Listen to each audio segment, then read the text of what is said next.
Depuis plus de 5 siècles, le nom de Léonard de Vinci résonne comme celui d'un esprit sans limite. Inventeur, peintre, mathématicien. Un homme qui a su unir la rigueur de la science à la beauté du geste. Il a peint des chefs-d'œuvre qui continuent de nous fasciner, imaginer des machines qui semblaient impossibles et étudier le corps humain avec une précision inégalée. Mais qu'est-ce qui relie toutes ces disciplines ? Au cœur de son génie, au plus profond de son art et de sa science, se cache un secret universel, une clé qui ouvre la porte de l'harmonie parfaite, la perfection du nombre d'or. Ce n'est pas seulement une formule mathématique, c'est la signature de la beauté elle-même. Une signature que Léonard a su déchiffrer et intégrer dans ses œuvres les plus emblématiques, laissant derrière lui un héritage de perfection qui continue d'inspirer le monde. Imaginez une proportion si parfaite qu'on la retrouve partout autour de nous, de l'infiniment grand à l'infiniment petit. C'est le nombre d'or, souvent symbolisé par la lettre grecque F, phi. Cette proportion mystérieuse, la nature elle-même semble la chérir. Regardez attentivement.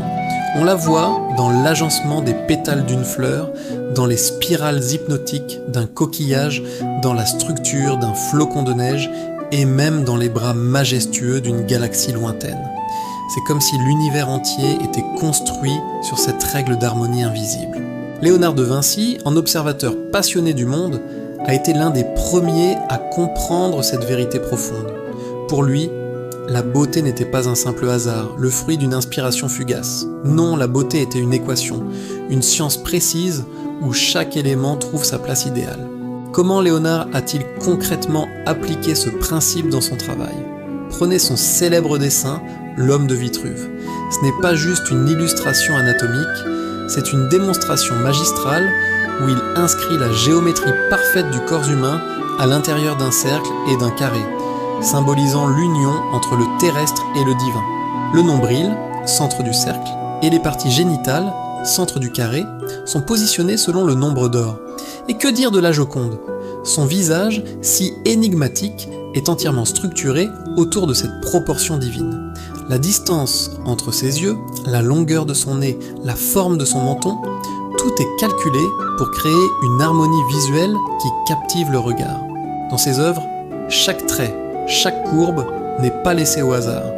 Tout est méticuleusement calculé pour atteindre cet équilibre absolu entre l'émotion pure et la raison mathématique. C'est là que réside son génie. Faire en sorte que la science la plus complexe devienne une émotion universelle. Pour Léonard, les mathématiques n'étaient pas une discipline froide et abstraite, réservée aux savants. C'était un langage esthétique, une forme d'art à part entière. Il voyait dans les nombres et les formes géométriques une poésie visuelle, une élégance capable de structurer la beauté du monde. Cette idée, selon laquelle la rigueur mathématique peut produire l'élégance la plus raffinée, est une notion incroyablement moderne. C'est précisément cette sophistication que le monde du luxe contemporain s'efforce de perpétuer. Qu'il s'agisse d'un sac à main iconique, d'une voiture aux lignes fluides ou d'un meuble design, chaque objet de luxe célèbre cette même quête de précision et d'harmonie. Le rapport entre les dimensions, l'équilibre des formes, la pureté des lignes, tout est pensé pour créer une sensation d'équilibre parfait, un écho direct à la philosophie de Léonard. Aujourd'hui, 5 siècles plus tard, les lignes dorées de Da Vinci résonnent encore avec une force surprenante dans le design contemporain. Regardez l'architecture moderne. Les façades des bâtiments les plus audacieux utilisent souvent ces proportions pour créer un sentiment d'équilibre et de majesté. Pensez à la haute horlogerie. Le cadran d'une montre de luxe est un microcosme de perfection géométrique où chaque composant est placé avec une précision mathématique.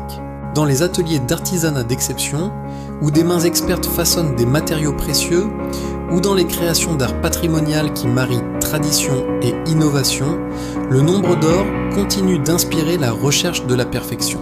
C'est ça, l'art de l'exceptionnel. Une union subtile entre un héritage séculaire et une vision tournée vers l'avenir, entre un savoir-faire ancestral et une quête d'absolu. En nous tournant vers le passé, en feuilletant les pages des carnets de Léonard, on ne découvre pas seulement des formules ou des croquis.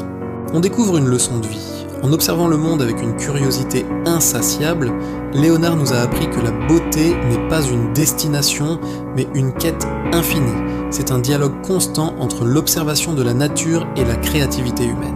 Chaque génération, chaque artiste, chaque créateur, à sa manière, poursuit cette même recherche de l'équilibre parfait entre l'âme et la forme, entre l'idée et la matière. C'est une invitation à regarder le monde qui nous entoure avec plus d'attention, à y chercher les schémas cachés, l'harmonie secrète qui lie toute chose.